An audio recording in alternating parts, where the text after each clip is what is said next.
Bonjour à tous et ravi de vous retrouver pour ce nouveau numéro de Politique et Économie. En introduction, merci de mettre un pouce bleu à cette vidéo si vous aimez Politique et Économie et nous laisser évidemment vos commentaires pour un meilleur référencement sur Internet. Notre invité aujourd'hui, Olivier Delamarche, bonjour. Bonjour. Olivier Delamarche, vous êtes analyste financier. On va parler un petit peu de l'actualité économique et internationale. Je précise à nos téléspectateurs que nous enregistrons cet entretien avant d'avoir eu les résultats définitifs des midterms. On sait à peu près, on croit savoir que la Chambre des représentants va passer du côté républicain. Pour le Sénat, il y a encore des doutes. Il semblerait que les démocrates le gardent. Quelles seraient les conséquences d'un renversement total du Congrès américain au profit des républicains? Alors, si les deux chambres basculent, ça va devenir éminemment compliqué pour M. Biden enfin, c'est pas lui. Lui, il a plus de cerveau. Mais pour ceux qui dirigent derrière M. Biden, ça va devenir extrêmement compliqué parce qu'ils pourront rien faire voter, en fait. Et que le Sénat a quand même une large attribution de fonctions sur la politique étrangère. Donc ça va devenir compliqué de diriger les États-Unis et encore plus compliqué de soutenir M. Zelensky. Donc d'ailleurs les républicains l'ont annoncé déjà en disant que si jamais il passait, eh bien, il coupait les vivres à M. Zelensky, aussi bien en tant que fournisseur d'armes que fournisseur d'argent pour les comptes caïmans de M. Zelensky. Voilà, donc ça serait plutôt une bonne nouvelle. On arrêterait peut-être enfin, puisque nous sommes une simple filiale des États-Unis, hein, donc on répond présent à chaque fois que les Américains nous appellent, même si c'est en notre défaveur. Monsieur Macron arrêtera peut-être d'envoyer de l'argent à M. Zelensky plutôt que de le garder pour la France, qui n'est pas dans un état, que je sache, exceptionnel. Et donc, on ferait mieux de garder notre argent plutôt que d'aller envoyer ça à M. Zelensky et à ses sbires qui en profitent largement pour se faire construire des villas. Est-ce qu'on est sûr que si le Congrès américain passait entre les mains des républicains, l'Union européenne, Mme von der Leyen et M. Macron, cesseraient de... Non, je vous dis, si les deux chambres basculent, oui, là, il y a plus de probabilité que ça se passe comme ça. Si, en revanche, il n'y a que le Congrès, ça va être un petit peu plus compliqué. Oui. Oui. Alors, Olivier Delamarche, je vous propose de faire un petit bilan de l'Union européenne depuis 1992 avec le traité de Maastricht. Ça fait maintenant 30 ans qu'on est dirigé par Bruxelles en France. Aujourd'hui, votre idole, Bruno Le Maire, toujours, a annoncé une croissance de 0,2% au troisième trimestre et l'inflation dans la zone euro approche des 11%. On en est où du rêve européen qu'on nous avait vendu, plein emploi, croissance maximum? Bon, ça, c'est, je pense qu'on peut tous constater que ça a été une énorme erreur de rentrer dans l'Union européenne et d'entrer dans l'euro, enfin même de la fabriquer, de la monter. Une énorme erreur. Pourquoi ? On voit que toutes les promesses n'ont pas été tenues. C'est le moins qu'on puisse dire. Donc, normalement, il ne devait plus y avoir de chômage. On en est loin. On en est même très, très, très, très loin. Il devait y avoir un surplus de croissance. On ne l'a pas vu. On devait avoir, je vous rappelle, du commerce à foison. Aujourd'hui, on a une désindustrialisation de la France. On a un déficit commercial qui est abyssal, comme on n'a jamais vu. On frôle les 150 milliards sur l'année. On est vraiment dans une situation qui est pathétique. La pauvreté a explosé. Enfin bon, les impôts sont loin d'avoir diminué, ils ont explosé aussi. Sur tous les impôts, je rappelle que là, on vient d'apprendre que les taxes foncières À Paris, elle est doublée. Anne Hidalgo l'a annoncé. Oui, bien sûr. Donc, allez prendre 50%, pardon. Donc,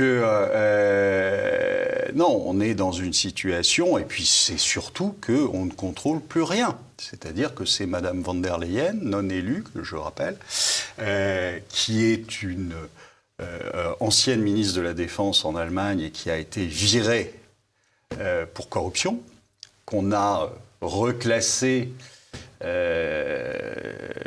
à la tête de l'Europe et qui aujourd'hui joue avec la carte bleue des pays européens. C'est-à-dire qu'elle décide d'envoyer des armes, elle décide d'envoyer de l'argent à l'Ukraine, elle décide combien, etc. Mais sauf que je lui rappelle que c'est notre argent et que nous, on ne l'a pas élu, on ne lui a pas donné aucun mandat pour faire ça. Et vous avez l'ensemble des directions, des présidents des pays de l'Union européenne qui se couchent et qui laissent Madame von der Leyen faire n'importe quoi. Alors qu'on sait que le personnel qui est à Bruxelles, c'est un petit peu le rebut du personnel politique de chacun des pays. Enfin, oui, moi j'avais appelé ça la poubelle jaune des politiques. En fait, oui, on recycle tous les mauvais, tous les minables, tous les incompétents, on les recycle au sein de Monsieur Delors, par exemple, en son temps. Oui, enfin tous les vous en avez une tripotée, hein. Vous avez Moscovici, vous avez etc. Enfin, tous les gens qui sont incompétents, on les recycle, on leur trouve des boulots. Alors, Monsieur Macron est un grand spécialiste de ça, hein. Monsieur Castex, Monsieur Castaner, Monsieur etc. Donc tous les gens qui sortent du gouvernement, on leur file un petit portefeuille qui leur assure une bonne retraite pour après. Voilà. Ouais, recase-moi, sinon je gueule, quoi. Oui. Alors après, je ne sais pas s'ils ont tous des dossiers, mais c'est un petit geste sympathique pour les anciens camarades. Qu'est-ce qui se passera quand on aura encore plus de fédéralisation au sein de l'Union européenne, encore plus d'intégration, parce que comme on disait avec le communisme, ça ne marche pas parce qu'il n'y en a pas assez. Oui, enfin, alors ce que j'espère, c'est qu'on n'y arrivera jamais à l'intégration. Moi, je serais plutôt militant de sortir en vitesse, mais pas de sortir à n'importe quel prix. D'ailleurs, le problème, c'est que je vois beaucoup de gens qui sont pour sortir, mais pour sortir, il faut que d'abord on s'organise, on s'y prépare, et surtout que cette sortie soit menée par des gens compétents. Parce que imaginez une sortie de l'Union européenne avec Bruno Le Maire qui manage ça. Enfin, je veux dire, c'est juste à se taper la tête contre les murs. Donc non, il faut qu'il y ait une équipe en place qui soit costaud et qui le fasse correctement. Parce que faut pas. Moi, je suis pas du tout sur la même ligne que certains qui vont vous dire mais si on sort de l'Union européenne et si on sort de l'euro, demain il y a plus de chômage, demain il y a 6% de croissance. Non. Non, d'ailleurs, il y a plein de pays qui ne sont pas dans l'euro et qui n'ont pas 6% de croissance et qui n'ont pas zéro chômage. Donc, ce n'est pas parce qu'on récupère sa monnaie que, tout d'un coup, on va avoir de la croissance et plus de chômage et moins d'impôts et la petite maison dans la prairie. Non, c'est pas comme ça que ça se passe. Malheureusement, si en plus on subit cette sortie de l'euro, ça va être catastrophique. C'est-à-dire bon. Donc non, ça sera long, ça sera difficile, mais au moins on récupérera notre souveraineté, on récupérera les marges de manœuvre, on récupérera les manettes. Parce que si on laisse les manettes à des gens qui ont déjà prouvé largement leur incompétence au niveau national et au niveau après européen, je vois pas comment ça peut fonctionner. Donc voilà, il faut et vous voyez aujourd'hui que avec l'exemple de l'Italie, on l'a bien vu, c'est-à-dire que l'Italie, c'était je récupère ma souveraineté, mais enfin je récupère ma souveraineté. Pourquoi ? pour l'instant, pour simplement empêcher l'immigration massive d'arriver en Italie, encore, je ne suis pas sûr qu'elle tienne le coup. Et puis, elle s'est couchée devant l'Europe d'une façon assez extraordinaire. Donc, en fait, on s'aperçoit que des gens qui ont des réelles convictions en politique, il n'y en a pas beaucoup. Hein. Et l'Italie, d'ailleurs, comment est-ce qu'elle va pouvoir continuer à se financer avec la remontée des taux ? Ah ben ça va être compliqué, mais c'est pour ça d'ailleurs qu'elle se couche. 200 points de base, là, la BCE, 200 points de base cette année. Là. Oui, parce que elle se couche, et c'est d'ailleurs probablement pour ça qu'elle le fait, elle se couche parce qu'elle sait qu'à un moment, il va falloir que la BCE relance en fait son quantitative easing pour diminuer le spread de taux qu'il y a, parce que c'est pas tenable. Le problème, c'est qu'aujourd'hui, on sait très bien que c'est pas tenable, la hausse des taux qu'il y a. Mais pas simplement en Italie. Hein. Mais c'est pas tenable, mais ça continue à tenir. Alors, ça continue aujourd'hui. Simplement, je pense qu'il faut laisser faire un petit peu le temps, parce que je pense qu'on n'est pas très très loin du point de bascule pour les banques centrales. C'est-à-dire qu'à un moment, elles vont avoir le choix entre... laisser éclater l'euro, parce que c'est ce qui arrivera.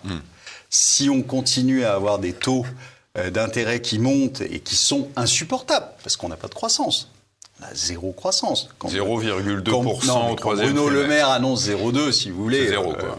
Voilà, c'est moins que l'épaisseur du trait. Donc, et on sait comment on peut bidouiller un chiffre de PIB. Donc, c'est pas très compliqué là-dessus. Donc, on est en récession, ça c'est sûr.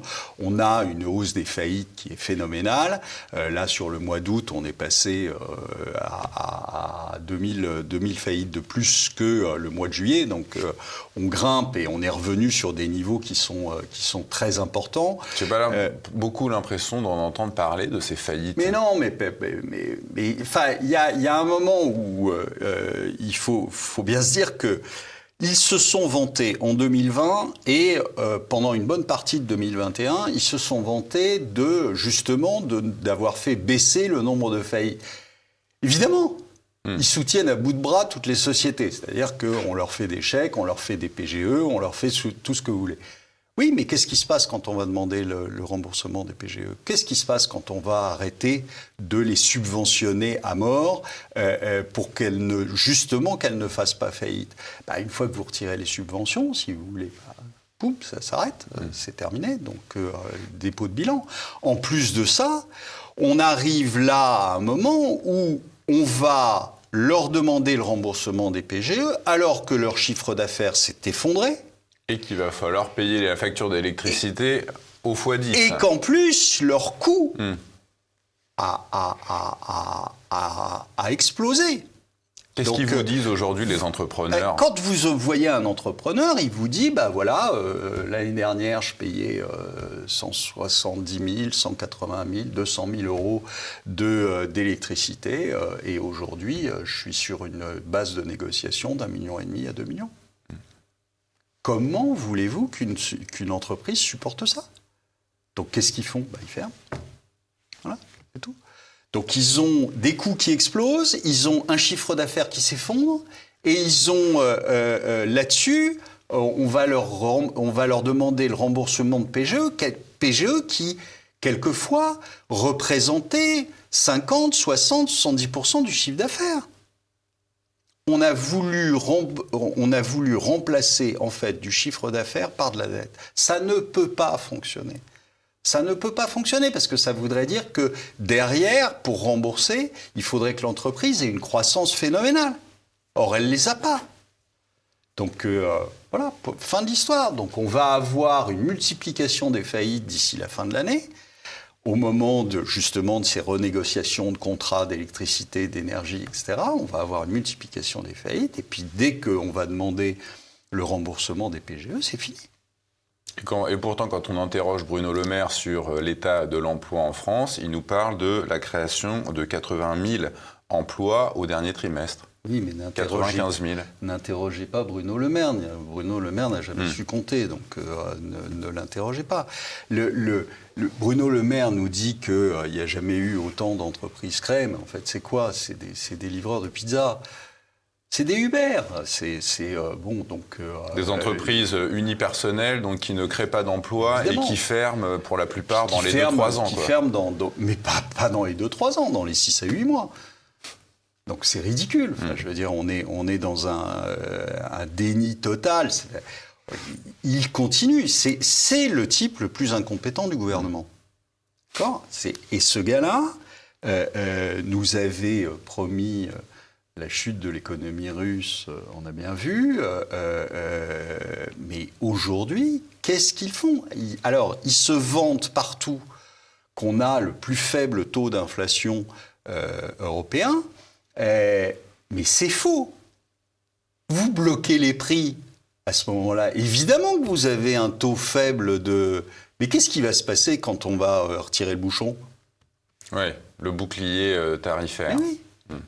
C'est ridicule. Ça prouve bien qu'il ne sait pas comment ça fonctionne. Donc, vous ne bloquez jamais les prix. On est dans un régime de prix administrés. Que ce soit sur les marchés financiers, que ce soit sur le CPI, enfin l'indice des prix à la consommation. On est administré depuis 2008 à peu près. C'est administré et aujourd'hui on vous dit on a un faible taux d'inflation, mais il a regardé le vrai coût de la vie, ça prend en compte le logement qui n'est jamais dans les cours de l'inflation, dans l'indice CPI, ça compte pour rien du tout. En revanche, vous avez plein de trucs dont on se fout complètement, parce que vous n'en achèterez jamais une. Vous aviez à un moment, je dis toujours le même exemple, mais vous aviez à un moment le prix de la balle de tennis. Enfin, je veux dire, vous en achetez pas toutes les 2 semaines des balles de tennis. Donc, on s'en fout, c'est pas le sujet. Et puis, vous avez plein de manières de réduire ce taux d'inflation. Vous avez le progrès technique. Vous savez que quand vous avez un prix qui augmente, on va vous dire oui, mais il faut le pondérer par l'augmentation du progrès technique. Alors typiquement, si vous voulez, avant vous releviez votre vitre dans votre voiture avec une manivelle, et puis quand on met 2 boutons électriques pour baisser les vitres et pour les remonter, on vous dit oui, la voiture elle a pris 10%, sauf que maintenant vous avez la vitre électrique. Ouais, d'accord.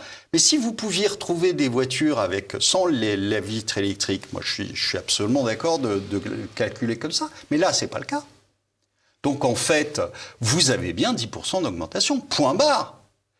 Et vous avez ça sur des multiples choses. Quand vous avez un prix qui augmente trop, on dit en fait vous baissez votre consommation, donc on le pondère moins.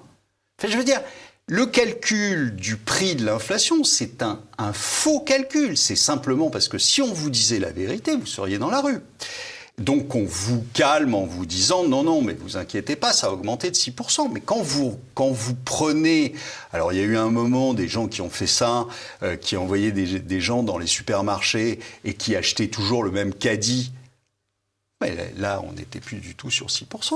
Quelquefois, c'était 6%. Oui, Philippe Perlin avait fait un calcul très intéressant de la réelle inflation. Quand on fait les vrais calculs de la vraie inflation, c'est-à-dire en prenant le coût de l'énergie pour ce qu'il est, pour ce qui pèse dans votre budget, le coût des loyers dans ce qui pèse de votre budget, et bien à ce moment-là, vous apercevez que l'inflation, elle n'est plus du tout à 6%.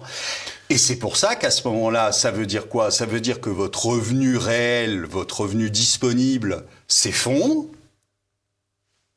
D'accord ? Et là, expliquez-moi comment on va faire de la croissance, vu que les 2/3 quand même du PIB, c'est la consommation des ménages.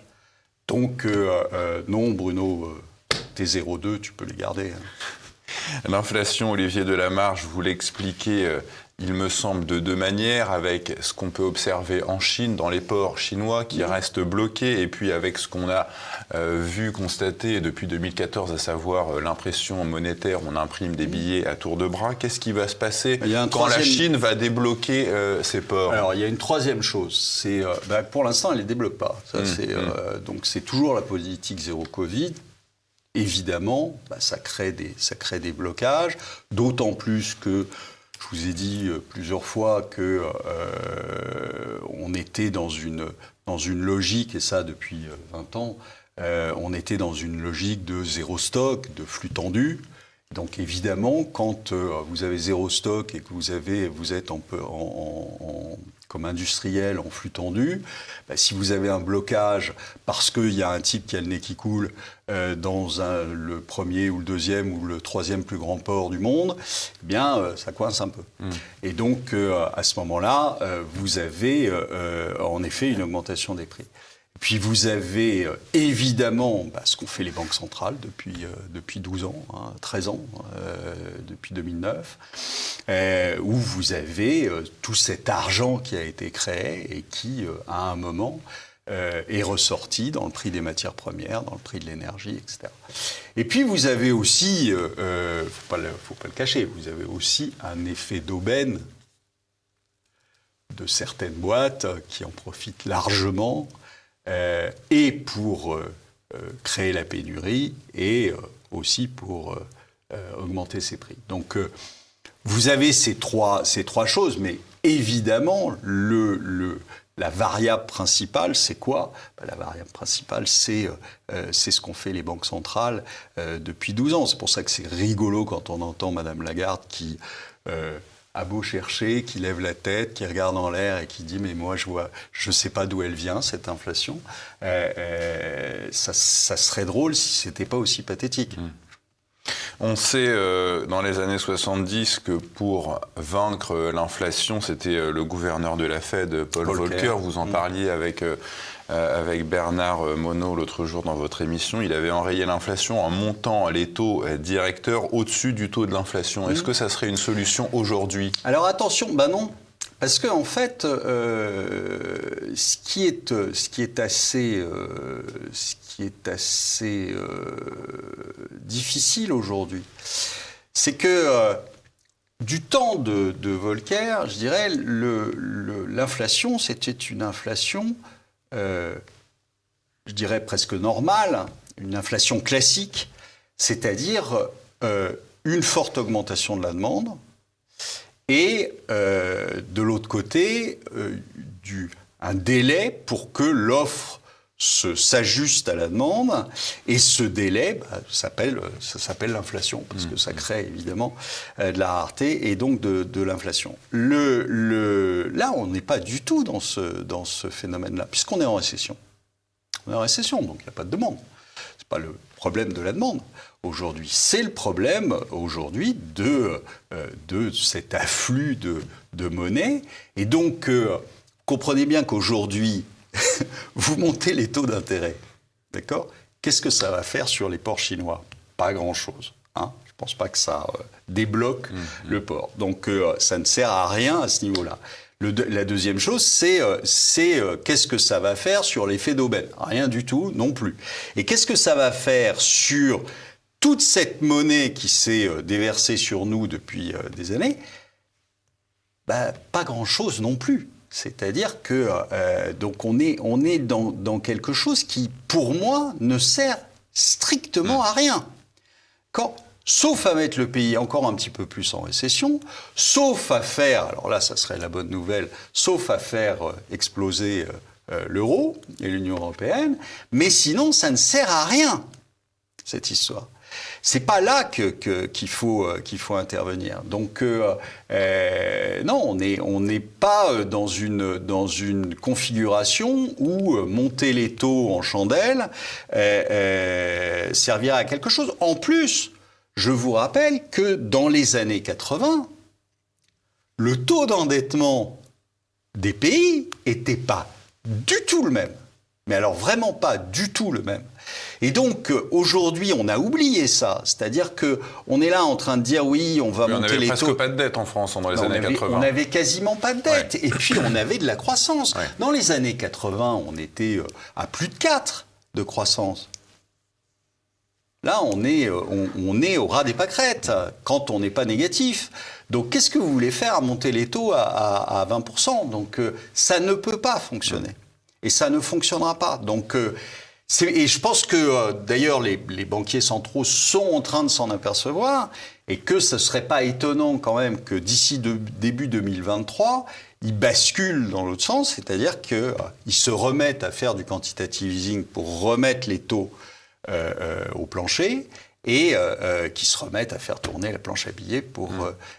Et puis finalement, je me dis que ils doivent se dire que parce que il y a beaucoup de gens qui vont hurler devant leur poste en disant ben oui, mais s'ils recommencent la planche à billets, les monnaies vont s'effondrer et on va avoir encore plus. Là, ça ne sera pas de l'inflation, mais ça sera de l'hyperinflation. Donc, la fin de la confiance dans la monnaie. Oui, mais finalement, ça les arrange, parce que ça fait disparaître la dette. Et donc, je ne suis pas sûr du tout que ça les choque plus que ça de le faire. Parce en fait, il faut quand même se rendre compte qu'on parle de banques centrales qui sont indépendantes, etc. Enfin, tout ça, c'est du bullshit. Elles ne sont pas indépendantes du tout. Elles dépendent du pouvoir politique et elles font ce que leur demandent les politiques, et ça depuis un moment. Alors, pas Volcker, mais il n'y en a pas eu beaucoup qui ont succédé à Volcker et qui ont une réelle indépendance. Donc, en fait, qu'est-ce qu'ils vont faire ? Ils vont faire ce que va leur demander le gouvernement, c'est-à-dire d'éliminer cette dette par de l'hyperinflation. On va faire une pause. Olivier Delamarche, on revient dans un instant. Alors on continue avec notre invité Olivier Delamarche. Olivier Delamarche, maintenant qu'on a imprimé toutes ces liquidités, que le dentifrice est sorti du tube, est-ce qu'il y a moyen aujourd'hui, sans sortir de l'Union européenne, de faire baisser l'inflation ? Je dirais non. Je dirais non parce que malheureusement c'est quelque chose qui n'a pas été anticipé. Le problème c'est pas du tout comme certains le disent, c'est pas du tout la guerre en Ukraine. Je rappelle que le prix du pétrole était au-dessus du prix actuel en octobre-novembre 2020, c'est-à-dire avant la guerre. 2021, pardon. Excusez-moi. Donc on était entre 80 et 90 dollars le baril. Donc c'est pas l'inflation n'est pas venue de l'Ukraine. Alors maintenant, ça a été un catalyseur, c'est vrai, parce que c'est même pas d'ailleurs la guerre en Ukraine, c'est le boomerang des sanctions idiotes qui ont été faites vis-à-vis de la Russie. D'accord ? Quand Bruno Le Maire nous a expliqué qu'il allait mettre les Russes à genoux, avec des sanctions qui étaient totalement idiotes, quand on sanctionne un pays qui est le principal fournisseur de matières premières et qui les a toutes, eh bien, il ne faut pas s'étonner à un moment que ça vous revienne dans la figure. Bon. Donc maintenant, c'est fait. Donc merci Monsieur Bruno Le Maire pour cette excellente prestation. Donc nous avons aujourd'hui une forte inflation, mais le problème, c'est que rien n'a été fait pour sortir de ça. Et maintenant, je dirais, c'est trop tard. C'est-à-dire que vous ne basculez pas une politique énergétique comme vous tournez le volant de votre voiture, si vous voulez. C'est quelque chose qui se fait sur plusieurs années. Vous ne pouvez pas, alors on l'a dit plusieurs fois, mais vous ne pouvez pas construire 5000 méthaniers comme ça, en 3 jours. Ça se fait pas. Ça se fait sur sur une dizaine d'années, peut-être, et encore. Il faut construire des infrastructures pour les recevoir, et ça ne se fait pas non plus en 3 jours. Et changer le mix des raffineries, ça ne se fait pas non plus en 3 jours. Et enfin, construire des centrales nucléaires, Monsieur Macron, non, ça ne se fait pas non plus en 3 jours, ça se fait en 10 ans, voire plus. Et le problème, c'est que qu'est-ce qu'on fait pendant les 10 ans qui viennent ? C'est-à-dire, on n'a pas d'électricité, on n'a pas de... Alors, on va faire redémarrer des centrales au charbon. Super. Mais grâce aux sanctions justement qu'on a prises contre la Russie, on va pouvoir construire des usines pour traiter le GNL en provenance des États-Unis. Donc la réindustrialisation de la France, elle est là. Non, elle n'est pas là. En fait, ce qui va se passer, c'est que les entreprises françaises et européennes vont aller s'installer aux États-Unis, là où l'énergie est 4 fois moins chère. C'est ça qui va se passer. Celles qui pourront. Celles qui pourront, c'est-à-dire les grosses entreprises. Ouais. Les autres, elles vont mettre la clé sous la porte. Donc ça fera un peu plus de désindustrialisation. Alors vous me direz, au taux où on est, il n'y a plus grand-chose à fermer en fait. Ça va aller assez vite. Mais ce qui est d'ailleurs assez curieux, c'est que les Allemands n'ont pas l'air de, pour l'instant, beaucoup remuer dans les brancards. Le secteur privé, qu'est-ce qui se passe ? Pourquoi ? Alors vous avez quelques boîtes. Ils sont au creux de la vague, ils gueulent pas encore. Quoi. Voilà, vous avez quelques boîtes, BASF est monté au créneau, etc. Enfin, vous avez quelques boîtes qui ont dit que c'était plus possible. Vous avez quelques boîtes qui sont en train de plus que songer d'ailleurs, mais faire des plans pour partir aux États-Unis. Mais pour l'instant, il n'y a pas de soulèvement massif, ni des populations, ni des chefs d'entreprise qui ont l'air probablement groggy. Mais attention, parce que le réveil va être compliqué. Est-ce que les difficultés que vont devoir affronter les entreprises européennes et principalement allemandes, c'est pas une hyper mauvaise nouvelle pour Bruxelles, l'Union européenne ? Est-ce que c'est pas susceptible de faire sauter la boîte ?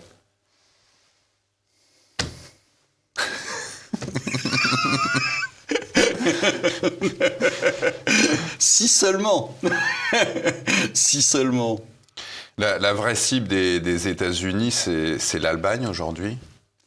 La vraie cible des États-Unis, c'est l'Europe. Ouais. Et l'Allemagne qui a pourtant été toujours le valet continental des Américains, quoi. Oui, mais là ils sont en difficulté les Américains, donc il faut distraire. Ils sont en difficulté, ils nous vendent leur énergie, ils nous mettent à genoux.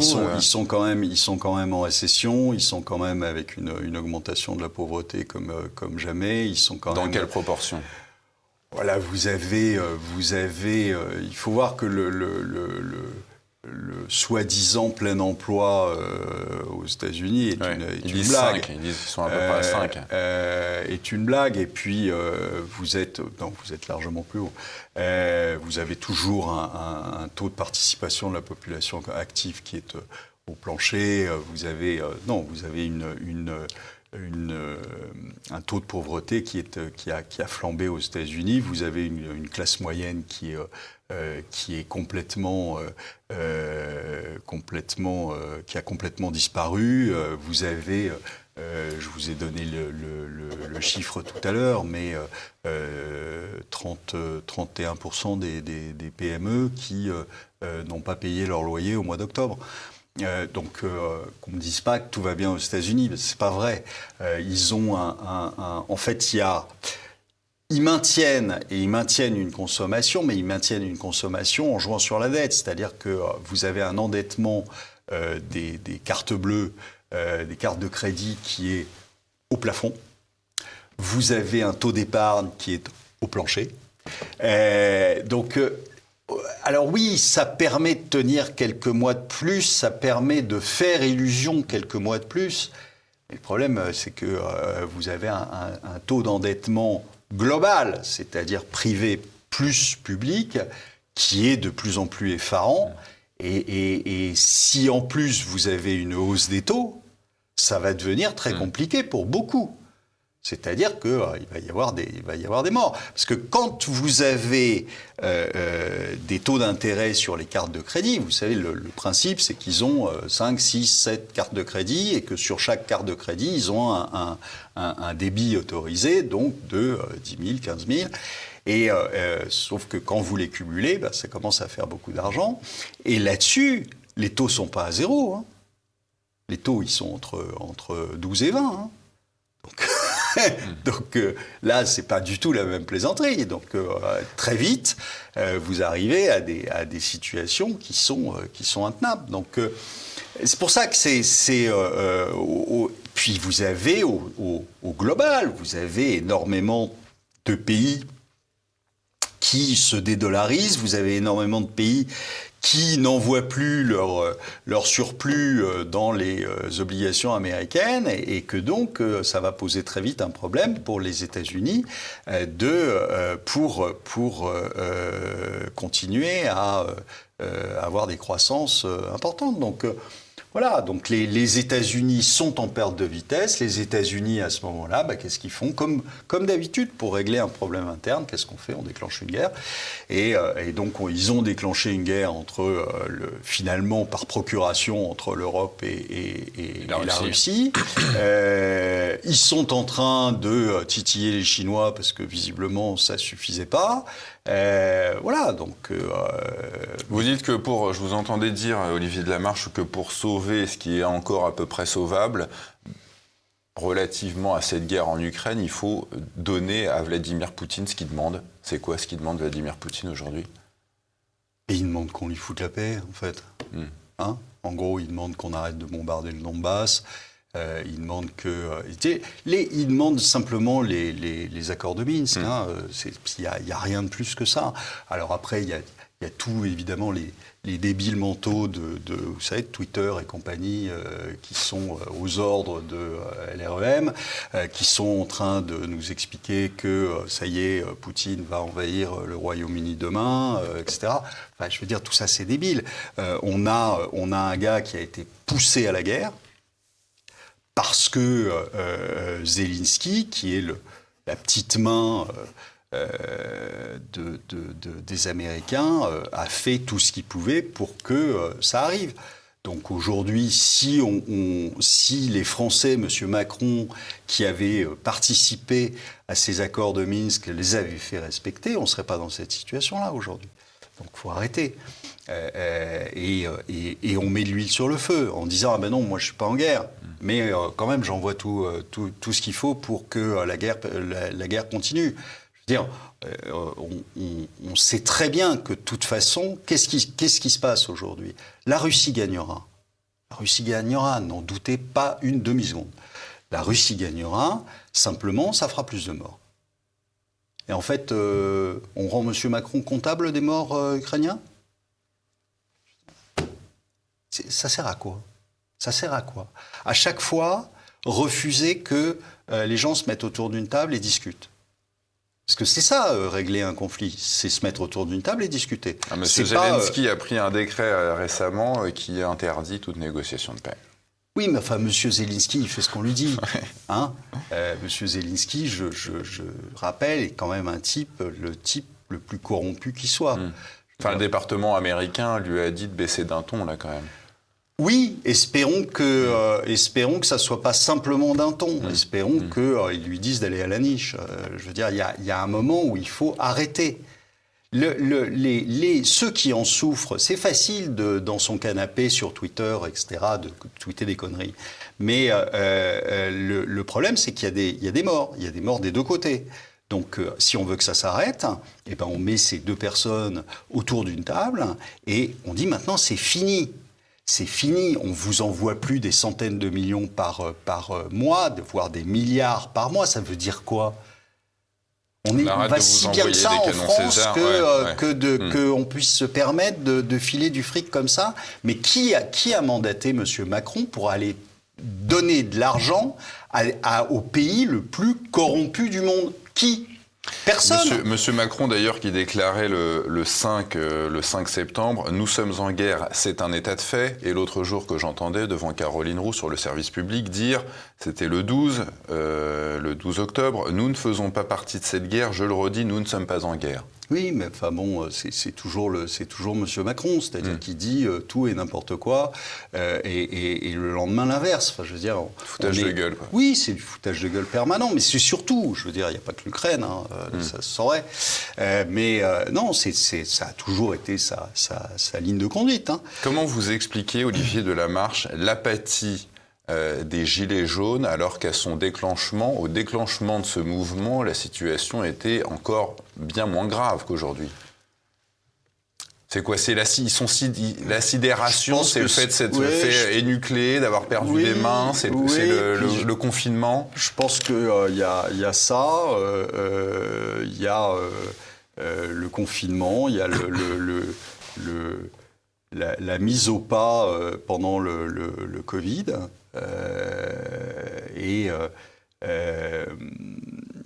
Voilà, moi je suis de plus en plus étonné, mais je suis de plus en plus étonné, pas simplement en France, hein, ça ne bouge nulle part, même aux États-Unis.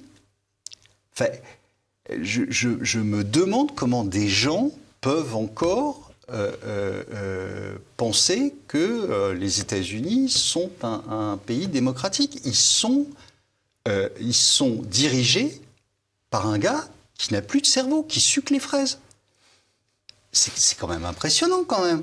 Non ? Il y a quelqu'un qui est chargé de venir le prendre à la tribune parce que parfois il ne sait plus où il est. On attend quoi ? Ouais. Enfin, c'est quand même impressionnant. Et vous avez des gens qui revotent pour une Pelosi qui a 82 ans, qui n'est pas loin de sucrer les fraises non plus. Elle est réélue. Oui. Enfin, elle perdra le perchoir, mais elle garde son siège. C'est quand même atterrant. Ouais. Et là, vous avez en France quelqu'un qui nous mène vraiment dans le mur depuis là maintenant plusieurs années, parce que moi je compte toujours les 5 ans où il a été ministre de l'économie. Les gens ont oublié, mais donc ça fait 10 ans qu'on se le tape là. Donc et non, et on continue sur la même lancée, et personne ne bronche. Je trouve ça assez effarant. Quand vous dites « ne laissez rien en banque car on vous prendra votre argent », qu'est-ce qu'il faut faire? Il faut faire des stocks d'euros, il faut foutre des billets sous son matelas? Non, surtout pas des billets sous son matelas parce que l'euro ne vaudra plus rien. Ouais. Donc non, mais il faut se débancariser le plus possible. Alors sur des petits patrimoines, en effet, acheter de l'or.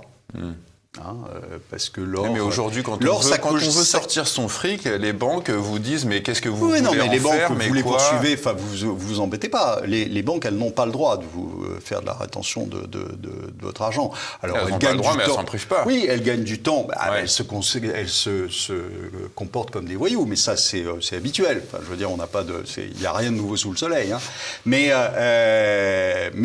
au final, elles sont contraintes quand même de le faire, parce que vous avez quand même le droit encore de faire à peu près ce que vous voulez avec votre argent. Donc vous achetez de l'or. Quand vous achetez de l'or physique, vous cochez toutes les cases. Vous sortez de la banque, vous n'êtes plus en euros et vous avez un actif réel. Donc vous cochez toutes les cases. Et puis pour ceux qui ont plus d'argent, vous allez dans une banque privée en Suisse. Vous sortez de l'Union européenne, vous êtes dans une banque privée donc qui n'est pas une banque à risque. Puis là, vous êtes tranquille. Mais oui, je confirme, on vous prendra votre argent. Si vous laissez votre argent en compte courant dans une banque, et votre épargne, dans une assurance vie, etc., ça se terminera forcément mal. Il n'y a pas d'autre solution. J'ai entendu récemment que Bercy a maintenant accès aux comptes bancaires des épargnants. Non, alors ils ont essayé. Ils ont essayé d'avoir le solde des comptes bancaires. Bruno Le Maire a essayé d'avoir le solde des comptes bancaires. Pour l'instant, ça a été refusé. Bon. Mais là aussi, n'en doutez pas, ça passera à un moment ou à un autre.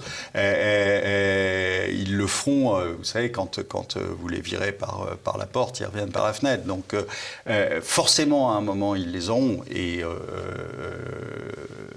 puis après, ça ne sera pas uniquement le solde, ça sera toutes vos transactions. Et puis, suppression de l'argent liquide, mise en place de l'euro numérique, etc.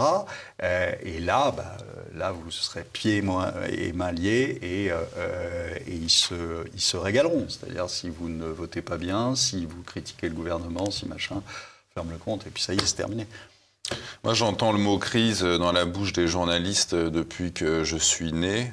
On est en crise ou on est dans permanente. Un changement de modèle aujourd'hui là. Ah ben, on est dans un changement de modèle parce que sinon, depuis que vous êtes né, on aurait la crise aurait été finie et puis on serait revenu en fait dans le modèle d'avant. On serait revenu dans le trend normal. C'est bien donc que c'est pas une crise. C'est bien donc que c'est un changement de modèle, que c'est en fait c'est une fin de civilisation qu'on a tout simplement. Klaus Schwab, le président du forum de Davos, disait mais on me demande souvent quand est-ce qu'on reviendra à la situation d'avant. Lui il dit jamais. Mais jamais. Mais c'est évident. Et sur son site, on peut dire cette phrase, on l'a répétée ici sur le plateau de Politique et Éco. Rien, vous ne posséderez plus rien et vous serez heureux. Mais regardez, en fait, ce qui est en train de se passer, c'est un fait. C'est un fait. C'est quoi, c'est un complotiste, Monsieur Schwab ? Non, c'est pas. Mais non, il y a en effet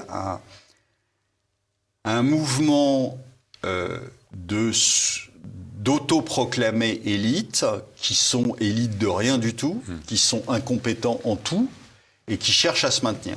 Une espèce de caste qui cherche à se maintenir, et pour se maintenir, elle est obligée de durcir, en fait, de plus en plus ses actions, et on va de plus en plus vers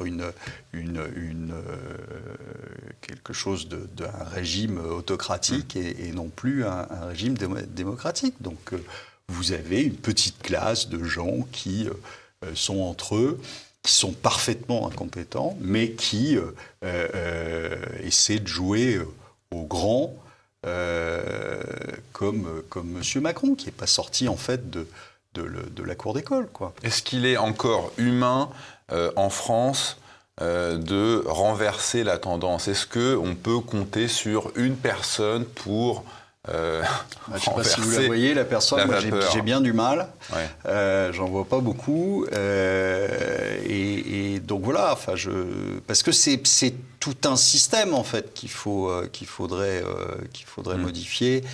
Vous dites le Frexit, c'est que du bavardage, en fait, il faudrait remplacer toute la classe politique. Ah oui, bien sûr. Oui. Bien sûr. C'est un fantasme, le Frexit, quoi. Pour moi, alors, à l'heure actuelle, oui. À l'heure actuelle, oui, parce qu'il faudrait d'abord changer les bons hommes. Et puis des mentalités aussi. Changer les bons hommes, changer les Français restent attachés à l'euro. Qu'on arrive à se réunir autour d'une table et bosser le sujet. Là, aujourd'hui, vous êtes incapable de faire ça. Puisque de toute façon, dès que vous en parlez, vous êtes... voilà, donc vous êtes un fasciste, un nazi, un pédophile, ce que vous voulez. Enfin, bon. Donc fin de l'histoire. Qu'est-ce que vous voulez faire quand vous avez... là, je pense que le constat, tous les gens raisonnables voient que ça ne marche pas. D'accord ? Donc, à partir de ce moment-là, soit on fait comme vous le disiez tout à l'heure, c'est-à-dire que, comme pour le communisme, c'est qu'on n'en a pas fait assez, soit vous vous réunissez autour d'une table, vous constatez que ça ne fonctionne pas, donc vous essayez de trouver un autre modèle. Bon, mais ça n'arrivera jamais. En tout cas, aujourd'hui, avec le personnel qu'il y a... Et parce qu'ils sont convaincus d'être dans le camp du bien, donc ils seront jusqu'au boutistes, quoi. Oui, et puis regardez ce qui se passe là en ce moment à l'Assemblée. Enfin, on est gouverné par des gens qui sont des minables. Il n'y a pas d'autre mot. C'est-à-dire que la seule chose qui les intéresse, en fait, c'est de garder leur poste. C'est leur boulot. C'est leur carrière. La France, ils ne savent même pas ce que c'est. Ils s'en foutent complètement. Ce n'est pas le sujet. Donc, ils ne sont pas là pour nous défendre. Ils ne sont pas là pour nous représenter, c'est pas vrai. Ils sont là pour représenter leur gueule à eux. Donc voilà, et tant que ça sera comme ça, si vous voulez, tant que vous n'aurez pas quelqu'un qui sera vraiment un chef d'État, quelqu'un qui a l'État chevillé au corps, eh bien, c'est même pas la peine d'y penser, quoi. Donc tout ça, c'est pas du discours. C'est pas ça que je veux dire. C'est-à-dire que vous avez des gens qui aujourd'hui militent pour le Frexit et qui, je pense, le font de façon tout à fait honnête et sincère et convaincue. Le problème, c'est que ça ne marchera pas tant que vous aurez en place des gens qui sont... imaginez un Frexit qui serait subi. Soit l'Allemagne nous dit, vous savez quoi, on va vous laisser jouer entre vous et puis nous on se barre. Soit une Italie qui finalement se réveille et sorte. La zone euro explose. Avec Bruno Le Maire aux commandes ? Ça va être compliqué, hein ? Olivier Delamarche, on arrive à la fin de cet entretien. Merci à vous de nous avoir suivis. Merci également de nous laisser un pouce en l'air si vous avez apprécié cet entretien et laissez-nous vos commentaires. Merci à vous, Olivier Delamarche, d'être venu sur le plateau de TV Liberté et on reparle de l'actualité dans quelques semaines. Très bien. Merci à vous et à bientôt. Merci.